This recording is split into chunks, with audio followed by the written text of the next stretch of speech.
Hey, what's up guys? Gons here for the Face Like the Sun YouTube channel. As promised, this is another clip from the documentary film Inhuman, The Next and Final Phase of Man is Here. I was the director and editor of the documentary for Tom Horn and Skywatch TV over the summer, and it was a privilege to work on the project, and I was really blown away by some of the things that the pro-transhumanists had to say. But in this clip, I wanted to basically outline how certain Christians respond to this whole thing of human enhancement and relate it back to Genesis 6 and what appears to be an ancient account of a similar thing where humans were being manipulated at the genetic level to enhance or to at least change in a certain way, and the results of that. And this is all too familiar to a lot of folks that are subscribed to this channel and watch this channel, but it does a really good job of explaining it, and it has all the experts and scholars and theologians supporting the view. So in terms of an appeal to authority, this will give you a little bit of insight as to how and why we believe what we believe about Genesis 6 and what went down in the days of Noah. So check this clip out. And again, I hope it encourages you to go to skywatchtv.com and purchase the full-length documentary Inhuman, The Next and Final Phase of Man is Here. It's 3 hours long, and it covers all the materials that it possibly can for a first installment of a documentary that covers transhumanism. So check this out, and I hope you guys have an awesome day. God bless. An entire historical development from Adam and Eve until the coming of Christ was devoted to redeeming human beings as they are now created. Not remaking them, not recrafting them, retooling or re-engineering, but redeeming human beings. And therefore God must think that what he created is okay.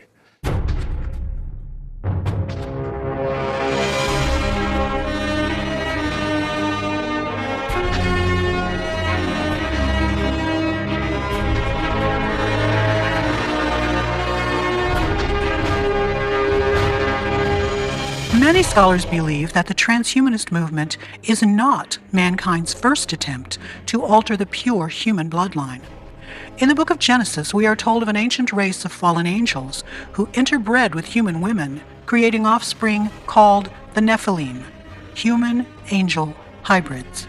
Because this worldwide breeding program spread to all but one line of humans, God was forced to intervene and destroy the earth in a flood, leaving only Noah's family, who the Bible refers to as perfect in his generations. Some assume that this means perfect adherence to the Mosaic law, but that law did not yet exist in Noah's day, and we are told that no human other than Christ can achieve perfection in the law. Therefore, this theory is incomplete. Many respected scholars believe that this biblical reference speaks of Noah's DNA as being perfect, that he was the last among his generations who remained perfectly human, the last and final pure bloodline, the last DNA that remained unaffected and undefiled by the interbreeding between fallen angel and the daughters of men. But was the flood in the days of Noah also a result of ancient human tampering?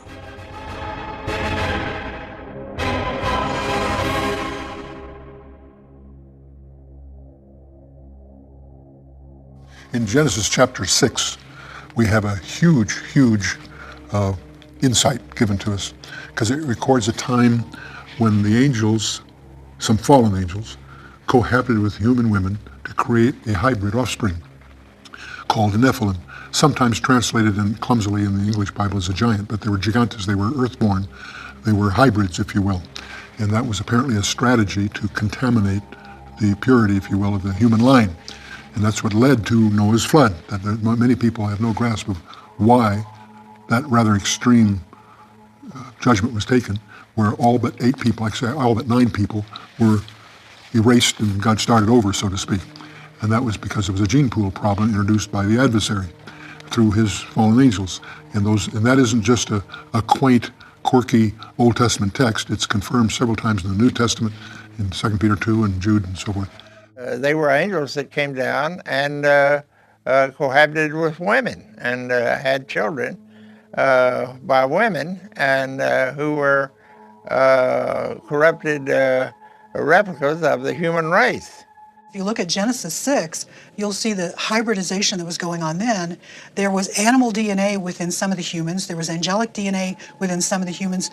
Noah was the only one who was perfect in his generations. He was the only one that did not have DNA that didn't belong there. When God created the flood of Noah, covered the ground of the earth, drowned every last person, he was drowning non-humans. He was drowning humans, if you will, who had been so corrupted that they were no longer eligible to be saved.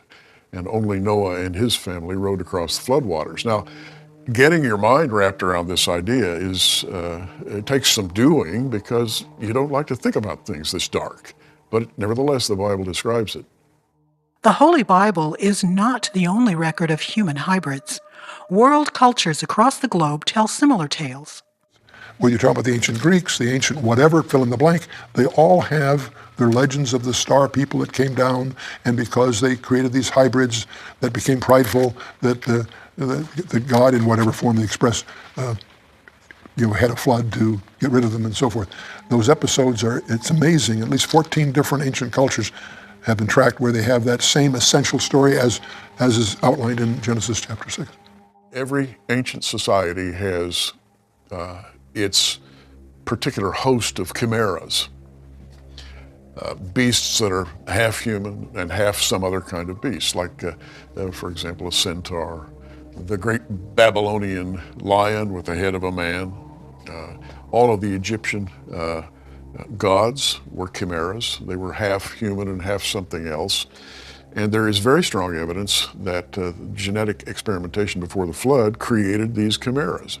The early church fathers very strongly believed that fallen ones corrupted early man. In other words, this is an idea that they were, of course, a couple of thousand years closer to it than we are today. And the recorded histories spoke a great deal about this particular period before the flood. And the destruction of the great library at Alexandria destroyed literally millions of volumes that by inference were said to tell about that period of history. Does all this sound fantastic? A rational person might doubt the authenticity of such accounts, no matter how prolific. Is there any evidence to support these claims?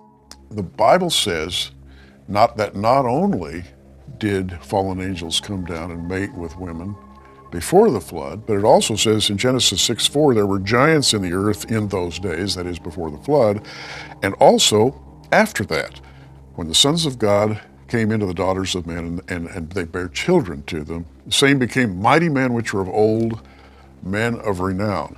And so both before and after the flood, these atrocities were committed upon human beings. And after the flood, we read about a number of different kinds of giants. In fact, I have here reading in Genesis 14 just a short list. In the 14th year of Chedorlaomer, kings that were with him, he smote the Rephaims in Ashtaroth Carmaim, the Zuzims in Ham, and the Emims in Shaveh Kiriatim. Well, here are three lines of giants that were killed by this man called Chedorlaomer. One line of giants is called Rephaim, another is called Zuzim, another is called Amim. And the Bible is very clear about those three lineages of giants. It was his idea that all of those lines of giants should be destroyed. The children of Israel, of course, took one look at them and said, we're like grasshoppers in there, so we can't do this. The fact remains that God wanted them destroyed, and right here in Isaiah 26:14 is the reason. They are dead. They shall not live. They are the Rephaim. They shall not live. In other words, there is no redemption possible for them because they are not human.